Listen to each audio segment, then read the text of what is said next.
Hey everyone, and welcome back to the channel. Today, we're diving deep into one of Earth's most powerful and spectacular phenomena, volcanoes. We've all seen the incredible images of mountains spewing fire and ash, but have you ever wondered what's really going on beneath the surface? How does a quiet, peaceful mountain suddenly turn into a raging inferno? Well, get ready, because we're about to uncover the explosive secrets of how volcanoes erupt. It's a story that starts miles below our feet, in the fiery heart of our planet. So, buckle up, because things are about to get heated. To truly understand a volcanic eruption, we first need to travel down, way down, into the Earth's interior. Our planet isn't just a solid ball of rock. It's made up of several layers. We live on the crust, which is like the thin skin of an apple. Below that is the mantle, a thick, hot, semi-solid layer of rock. And at the center, we have the core. The mantle is the key player here. It's incredibly hot enough to melt rock. This molten rock is called magma. Now, you might be thinking, if the mantle is full of molten rock, why isn't the whole planet just covered in volcanoes? Well, a couple of things need to happen for magma to form and then erupt. Magma is less dense than the solid rock around it. You know how cork floats in water? It's the same principle. This less dense magma wants to rise. As it pushes its way upward, it can collect in large underground pools called magma chambers. Think of these as giant, pressurized holding tanks for a future eruption. These magma chambers can sit quietly for thousands, even millions of years, just simmering beneath the surface. But inside, a lot is happening. Magma isn't just liquid rock, it's also packed with dissolved gases, mostly water vapor and carbon dioxide. It's a bit like a bottle of soda.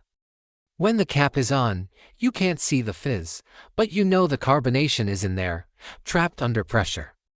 In a magma chamber, the immense pressure from the overlying rock keeps these gases dissolved within the molten rock. So, what's the trigger? What finally uncorks this geological soda bottle? There are a few ways an eruption can get started. Sometimes, new, hotter magma from deeper in the mantle injects into the chamber. This new batch of magma heats everything up, increases the pressure, and can even cause the gases to start coming out of the solution, forming bubbles. Another trigger can be a change in the surrounding rock. An earthquake, for example, could fracture the rock above the magma chamber, suddenly decreasing the pressure. This drop in pressure is the critical moment. It's like shaking a can of soda and then popping the tab. As the pressure drops, the dissolved gases suddenly have room to expand. They rapidly form bubbles within the magma. And I mean a lot of bubbles. This process is called exsolution. As more and more bubbles form, the magma becomes much lighter and more buoyant, kind of like a frothy foam. This bubbly, gas-rich magma is now desperate to escape, pushing upward with immense force. The journey to the surface begins. The magma forces its way up through cracks and weaknesses in the Earth's crust, creating a pathway called a conduit. As it rises, the pressure continues to decrease, causing the gas bubbles to expand even more violently. This expansion is what gives an eruption its explosive power. The magma is literally blown apart into tiny pieces of rock, ash, and glass. This mixture of hot gas and fragmented rock is what we see blasting out of the volcano's opening, or vent. Now, not all eruptions are the same. The type of eruption depends heavily on the magma's properties, specifically its viscosity and gas content. Viscosity is just a fancy word for how thick or runny a liquid is. Honey has high viscosity, it flows slowly. Water has low viscosity, it flows easily. Let's start with the spectacular, explosive eruptions you see in movies, like the ones at Mount St. Helens or Pinatubo. These are caused by magma with high viscosity. This magma is thick and sticky because it's rich in a compound called silica. Because it's so thick, gases can't escape easily. They get trapped, building up more and more pressure until the magma shatters in a catastrophic explosion. This throws ash, pumice, and volcanic bombs miles into the sky, creating towering eruption columns that can reach the stratosphere. These are known as Plinian eruptions, named after Pliny the Younger, who documented the famous eruption of Mount Vesuvius in 79 AD.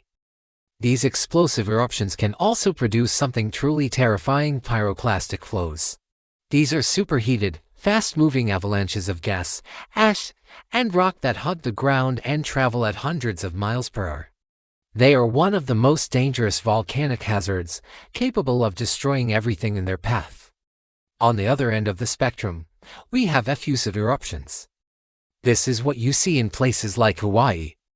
The magma here has low viscosity. It's runny and fluid because it has less silica. Because it's so fluid, gases can escape much more easily, like bubbles rising in a pot of boiling water. There's no massive pressure buildup, so instead of a violent explosion, the lava just flows or fountains out of the vent. These eruptions create the iconic rivers of molten rock that slowly creep across the landscape. While they might seem less dramatic, they are still incredibly powerful and can cover vast areas, destroying homes and infrastructure. We see different types of lava flows from these eruptions. Pahoho lava is smooth and rocky, while Ale lava is rough, chunky, and clinkery. It's all the same stuff, just flowing and cooling in different ways.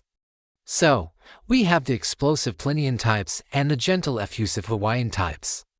But there are also in-between styles. Strombolian eruptions, for example, are like volcanic fireworks. They have small, regular bursts of lava that shoot into the air, caused by the bursting of large gas bubbles.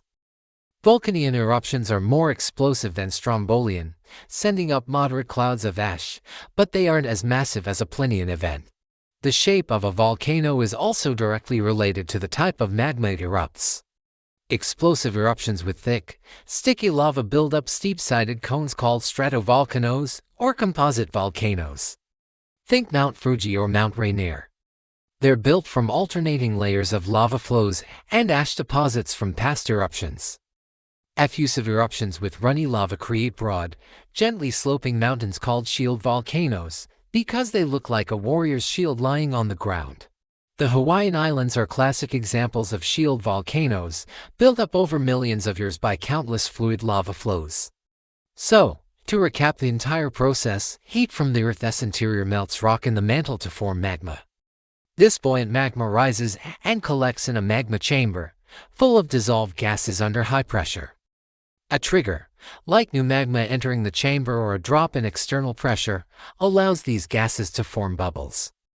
The bubbly magma becomes much lighter and forces its way to the surface. If the magma is thick and sticky, the gases are trapped, leading to a violent explosion. If the magma is runny, the gases escape easily, leading to a gentle flow of lava. From the quiet depths of the mantle to the explosive fury on the surface, the journey of magma is a testament to the immense and dynamic forces at work inside our planet. Volcanoes aren't just destructive, they are also creative. They've helped form the very ground we walk on and the air we breathe. They are a powerful reminder that our Earth is a living, breathing planet, constantly changing and reshaping itself. Thank you so much for joining me on this deep dive into the world of volcanoes. I hope you found it as fascinating as I do.